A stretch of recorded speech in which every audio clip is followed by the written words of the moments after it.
and look you in the eyes.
Alright, welcome back to live show 161, Fear Builds Systems, Soviet Security Lands, CIA Experiments, AI Power Politics. Tonight's show isn't about one crisis, one country or one bad actor. It's about a pattern, one that keeps repeating no matter the flag, the ideology or the decade. A pattern where fear becomes policy, panic becomes structure, and systems built for security quietly outlive the danger that supposedly justified them. Just look around. Europe was built as a peace machine engineered to prevent war by controlling the inputs that make war possible.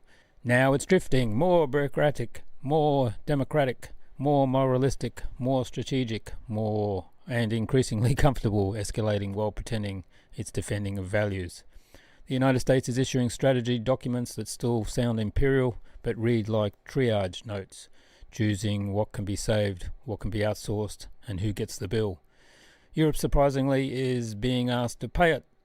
Global finance is groaning under debt levels that only work as long as confidence holds, and confidence, as history reminds us, is a fragile thing.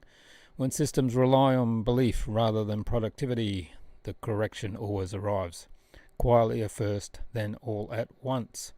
On the security front, we're revisiting old mentalities with new language. Soviet-era border anxiety never really vanished, it just changed uniforms. Western intelligence once convinced itself that mind control was the answer to ideological fear, and ended up breaking its own moral spine in the process. That history matters because the same impulse is back, just digitized. And we've reached the final acceleration point, artificial intelligence. A technology that doesn't just automate labor, but challenges the very idea that human worth must be tied to productivity. Used wisely, it could ease suffering and expand freedom. Used badly, it becomes the most efficient control mechanism ever invented. And from terrorist attacks to campus shootings, from sanctions and asset sieges to permanent war planning and AI-driven governance, The theme is the same. When societies feel unsafe, they don't slow down, they harden, and hardened systems rarely self-correct. So tonight we're pulling the thread, how fear builds systems, why those systems keep expanding, and what happens when nobody remembers how to turn them off. This is Live Show 161. Let's get into it.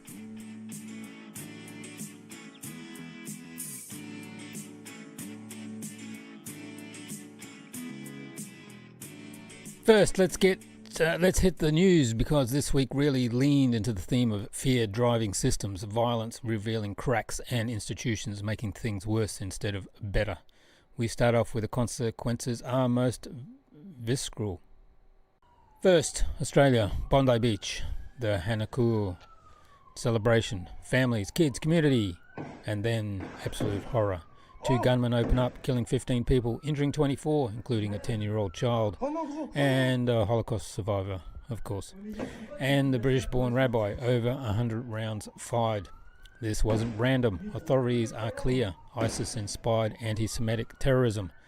The attackers were a father and son, licensed gun owners already known to security services. So how were they allowed to buy a gun? Anyway, they travelled to Mindanao, an area in the long extremist footprint, likely for training. Homemade ISIS flags, explosives in the vehicle, the full ideological package.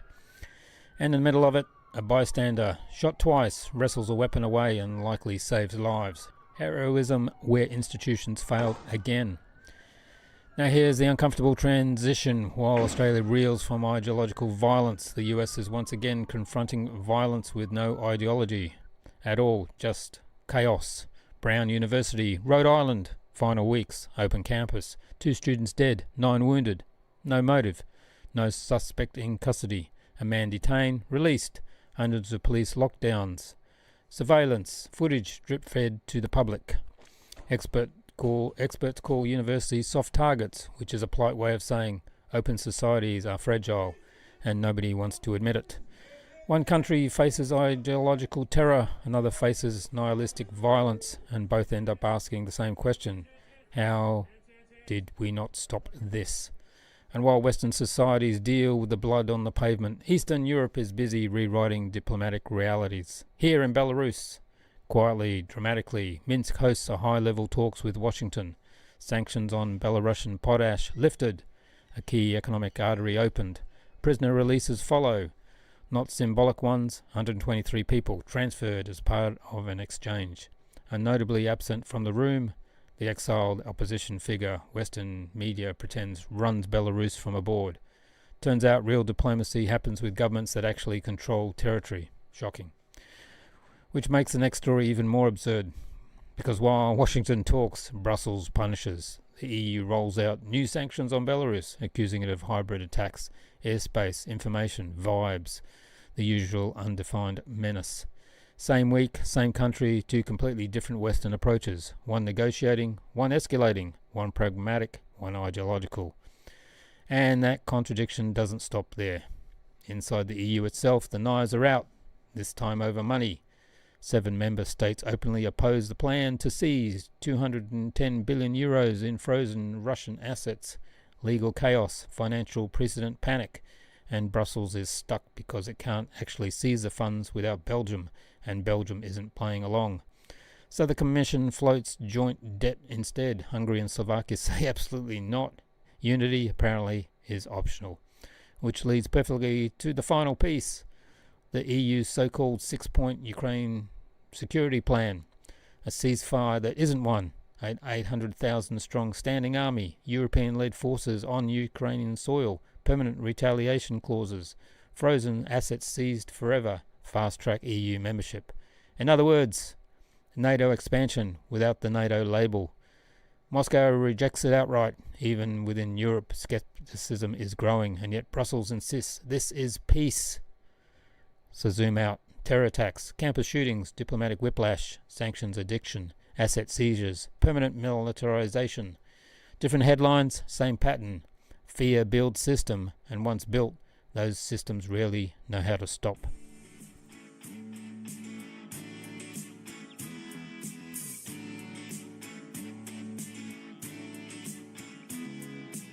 So Europe, the continent that invented philosophy, opera, bureaucracy, and the hobby of setting itself on fire every few decades, then acting shocked when the smoke comes back.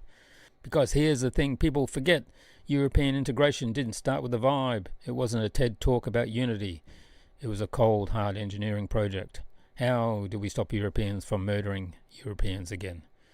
Not with inspirational posters, with mechanics.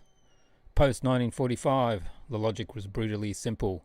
Europe was wrecked, exhausted, and sitting under the shadow of a brand new hobby called nuclear escalation. The architects of the early project weren't selling romance. They were building a safety system, a fail-safe, a structural constraint. The point was to remove the usual triggers that turn political tension into tank columns. And that's why it began with the least poetic things imaginable, coal and steel. Not because coal is cute, because coal powers industry and steel makes weapons. Control the inputs, you control the pace of rearmament. You reduce the chance that the two neighbours can secretly spin up the war machine again. That was the original genius, peace by design, not peace by slogan. Now, the modern argument often gets framed like this. Europe must choose between a federal superstate or a loose club of nations politely arguing over dinner. A supranational layer that coordinated democracies without replacing them. The idea wasn't delete national identity. The idea was to stop the industrial and strategic rivalry that historically ends in trenches. It works spectacularly. Europe went decades without an internal great power war. That's not nothing. That's the whole point. But success creates its own poison, complacency. When the system works long enough, people stop maintaining it. The institution becomes sacred and the function becomes optional. You start defending the building instead of remembering why you built it. Then comes the big shift around the end of the Cold War. The community vibe, sector by sector integration with democratic supervision mutated into something more managerial, more top-down, more procedural. Treaties and expansions roll forward like software updates nobody asked for, but everybody's told are necessary. Debate shrinks, public ownership thins, and suddenly you have a legitimacy gap. This is where the democratic deficit stops being a slogan and becomes a mechanism. If decision making happens behind closed doors, if budget choices are hard for citizens to trace, if leadership selection feels remote or pre-decided, the people don't feel represented. And when people don't feel represented, they don't become calmer, they become allergic.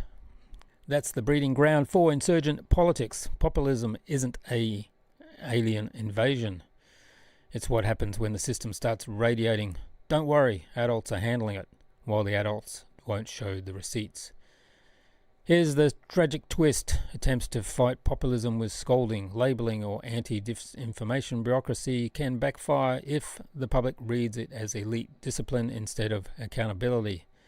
Even legitimate concerns about manipulation get tangled up in the perception that the system is protecting itself from scrutiny. Now add the security problem Europe stopped wanting to discuss. The older integration logic treated security as something built with others through interdependence, transparency, and architecture that reduces fear. The newer mood treats security as something built against enemies, with moral binaries, permanent confrontation, and diplomacy treated like heresy. Once again, everything becomes good versus evil. Strategy collapses into theatre. Negotiation becomes appeasement. De-escalation becomes betrayal.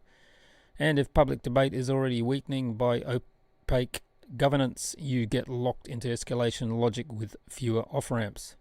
Which brings us to the hinge point. After 1990, there was a moment, maybe the only moment, when the integration logic could have been extended eastward in a serious way. Instead, the question became politically toxic, bureaucratically unimaginable, and strategically avoided. Whether it would have worked is unknowable, but the failure to even try helped harden the divide. So today Europe looks like a machine that's still running, but it's running on inherited momentum. And momentum is not a strategy. Democracies need missions beyond self-preservation. If the goal becomes keep the institutions alive, you lose the ability to mobilize renewal. A reset would mean opening processes, restoring accountability, rebuilding strategic debate, and re-anchoring cooperation around functional stability, energy resilience, industrial capacity, conflict prevention rather than moral theatre. Because if Europe preserves the form while losing the function, eventually the function fails. And speaking of systems that run on old assumptions until the bill arrives, let's talk about the United States quietly admitting it can't run the whole planet anymore while sending Europe the invoice.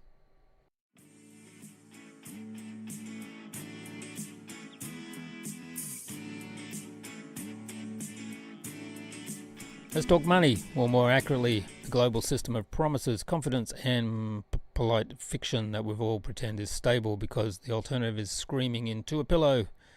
We've had a long stretch, more than a decade, where asset prices soared, crises got deferred, and policymakers stood at podiums telling everyone the system is resilient, which is funny because the system now survives mostly by plugging leaks with fresh money and calling it innovation. The core issue isn't exotic, it's ancient. Debt. Sovereign liabilities across the developed world are at levels that would have made earlier generations faint dramatically into a chase lounge. And the line we're giving is always the same. Manageable, low rates, new tools. The rules have changed. History's response to that is, no mate, arithmetic doesn't care about your press conference. When debt grows faster than productive capacity, the adjustment comes. The only debate is the shape: inflation, default, austerity, financial repression. Pick your poison. What's different now is that the debt exists, and it's everywhere. This is a synchronized exposure where everybody's balance sheet is stretched. There's less room for someone else to act as a stabilizer. Now overall, that with the power shift that's been discussed for decades and now materializing, economic gravity moving eastward, not as a theory, as infrastructure, corridors, institutions, tech ecosystems, regional integration. These transitions are normal in long history. Civilizations rise, peak, decline. What's unusual is not that it's happening, it's that established powers still behave like they can veto it with speeches and sanctions. Which brings us to the political shortcut everyone reaches for when the debt math bites: money creation. Printing is a painkiller of modern governance. It soothes, defers, and creates illusion of control. But overuse destabilizes currencies, inflates bubbles, and quietly transfers the risk from government balance sheets to ordinary people's cost of living. The reserve currency sits in a weird position here. Even though it's issued by the world's biggest debtor, it still attracts capital in stress because markets go where liquidity and familiarity live. That's not moral. That's habit.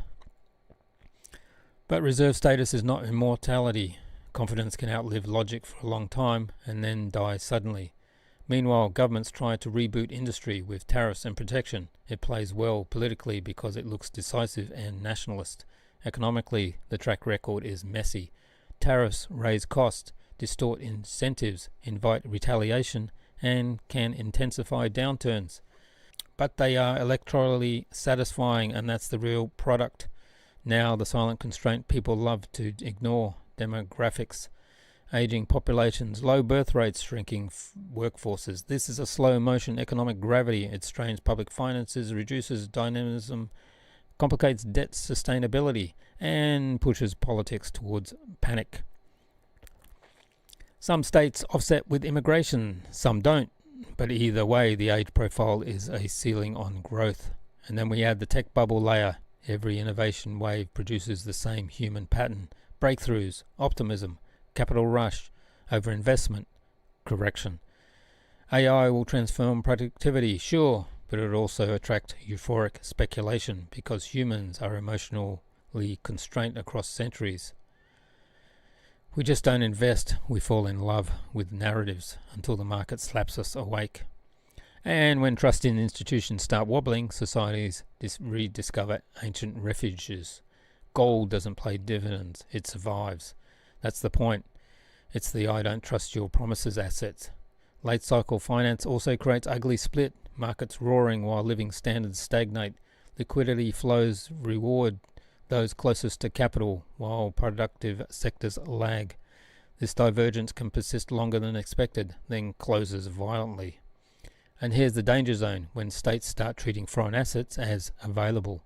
Seizure, reinterpretation, legal creativity, always justified as moral and necessity. But capital has memory. Once property rights becomes conditional, investors adapt, diversify, withdraw, retaliate. Trust is easy to burn and harder to rebuild. And crises rarely stay on spreadsheets. Big downturns feed radicalization, trade conflicts, scapegoating, sometimes a war. That's not ideology, that's human stress behavior. So yes, debt, demography, power shifts, tech disruption, converging. And when finance fractures, security thinking hardens, especially on the Eurasian front, where history is basically border anxiety written in blood.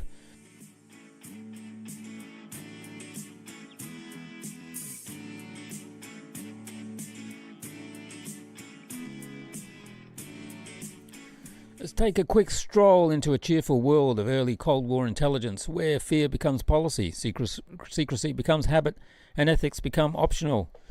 Project Artichoke wasn't a movie plot. It was a real program, launched in the early 1950s under the CIA umbrella, born out of panic about Soviet and Chinese brainwashing. The trigger was the Korean War era spectacle of captured soldiers making confessions, leading American institutions to conclude, we're losing an invisible war. So the response wasn't strength due process or improved diplomacy. Naturally it was, can we break the human mind and rewrite it like a filing cabinet?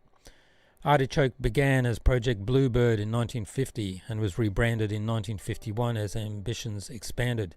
It moved through different bureaucratic homes, the kind of institutional musical chairs you get when a program is both ambitious and radioactive. There were influences from captured wartime research brought into US orbit and coordination with Allied intelligence circles exploring psychological warfare. Experiments occurred in the US and overseas, often targeting foreign nationals because, shockingly, abusing foreigners is politically easier. Officially, the cover story was interrogation and counterintelligence, extracting information, resisting coercion. But internal documents and planning memos point to a darker objectives. Could a person be compelled to act against their will? Could control override instinct, morality, even self-preservation? The fantasy wasn't just truth serum, it was involuntary agent.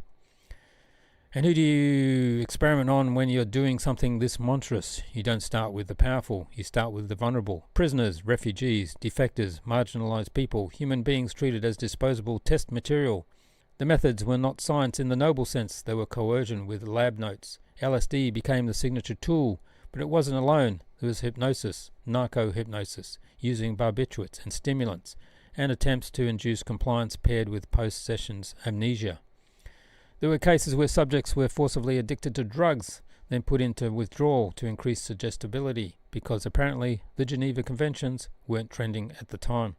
Sensory deprivation, isolation, disorientation, repetition, paired with humiliation and coercion, blurred the line between research and torture to the point where the line simply didn't exist.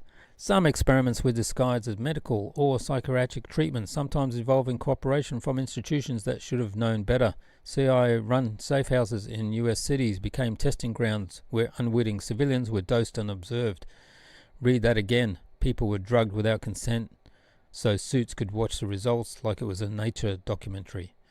Declassified fragments give glimpses of the human toll. Interrogations labeled successful because subjects emerge with total amnesia. Reports of extended dosing, planning documents exploring whether someone could condition to carry out violence under crash conditions.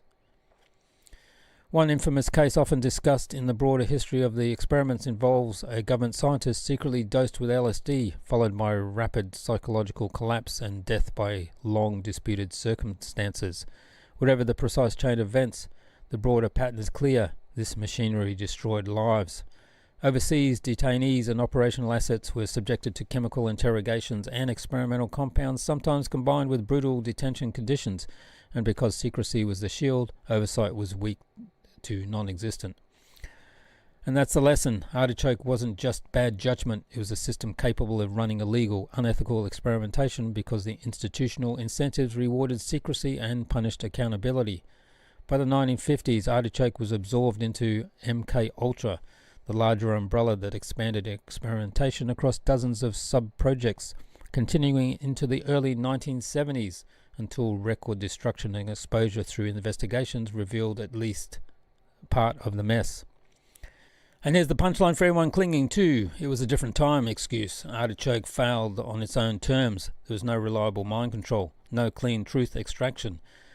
What it did produce was trauma, addiction, psychological ruin, and a legacy of mistrust. The cultural myth is Manchurian Candidate. The reality is more pathetic and more terrifying. State power flailing in fear, willing to dismantle autonomy to feel in control. Now keep that lesson in your pocket, because we're entering an era where influence doesn't require LSD or safe houses. The new behavioral power tool is AI. And it's coming for work, purpose, and entire social contract. Let's finish with an AI segment, as always.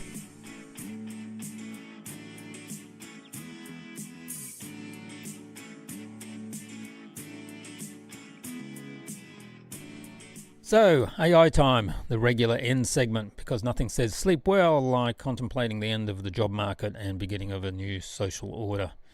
Here's the core question: what happens when machines outperform not only just human muscle, but human intellect at scale, at speed, and at near zero marginal cost?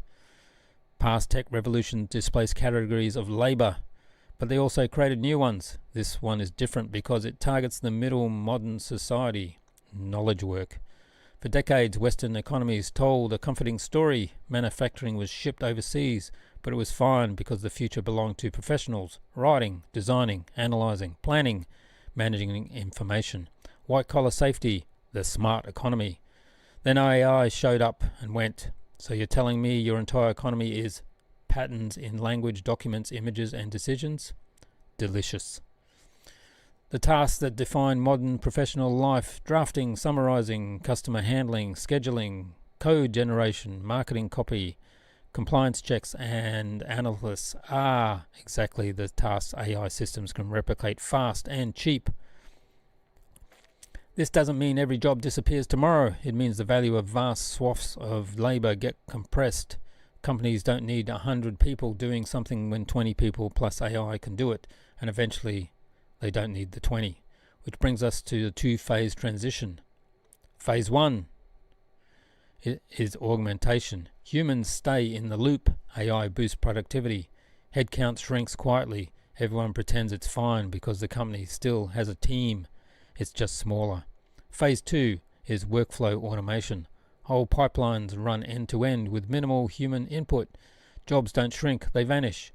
Not because the CEO is evil, because the spreadsheet says human version costs more. Customer support is already the preview.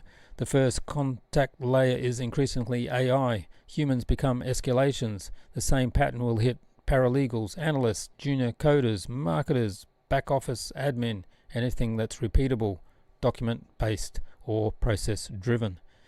And here's the problem with the optimistic line: they'll find new roles. Name them. At scale, for millions. Yes, some jobs will survive longer because they require human presence, care work, companionship, education, emotional support, hands-on trade, physical repair, performance craft. But you can't absorb a mass displacement wave into artisanal side hustles without math breaking. Physical labor may get a temporary window because robotics has lagged, not because robots are impossible, but because the industry has wasted time chasing humanoid spectacle instead of task-specific machines. But that delay won't last forever. Once robotics production scales, blue-collar work gets hit too. So the real issue isn't will people be bored. The fear reveals that the specific cultural sickness, the belief that worth equals productivity. Most humans want stability, community, love, safety, leisure, and meaning. The terror is not the humans can't live without jobs. It's that our systems can't imagine value without wages. Which brings us to a systematic failure of imagination. Governments plan like it's still 2010. Institutions move at bureaucratic speed while the tech curve moves at exponential speed. There's no coherent strategy for what happens when millions of roles shrink at once. And the wild part is, the resources exist.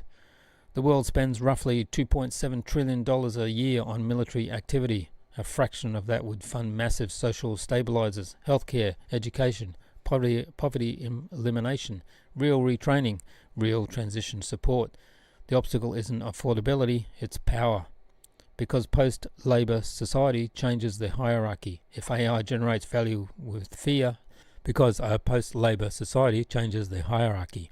If AI generates value with fewer workers, the fight becomes who owns the machines, who owns the output, who controls distribution. That's why this is a political struggle disguised as a tech story.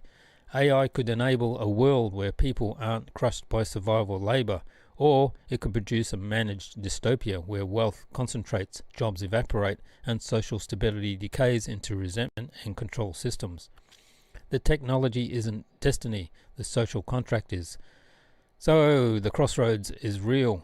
Redefine purpose beyond productivity, build distribution mechanisms that preserve dignity, and plan for displacement like adults, or stumble into chaos and act surprised. AI isn't automatically doom, but mishandling the transition absolutely can be. And that's the show. Europe drifting, America triaging, debt piling, security hardening, mind control history reminding you what fear does, and AI waiting at the door like, so, are we doing utopia? Are we doing the stupid option?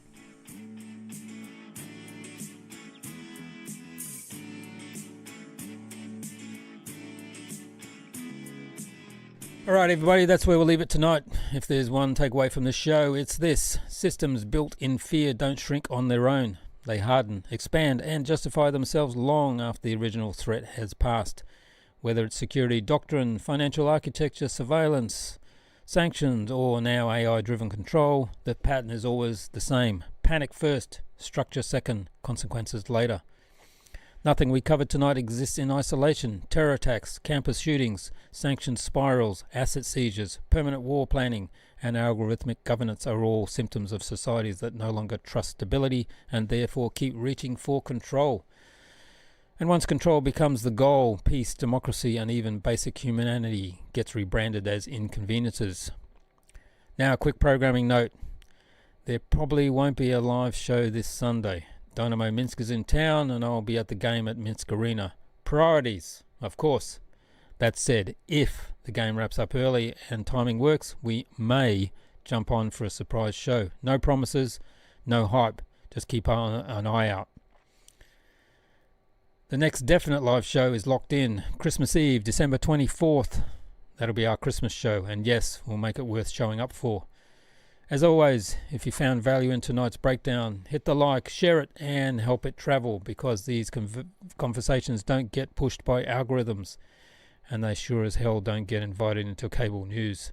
Thanks for being here, thanks for thinking critically, and thanks for refusing the easy narratives. This was Live Show 161. See you soon on the ice or back here on Christmas Eve. Bye-bye.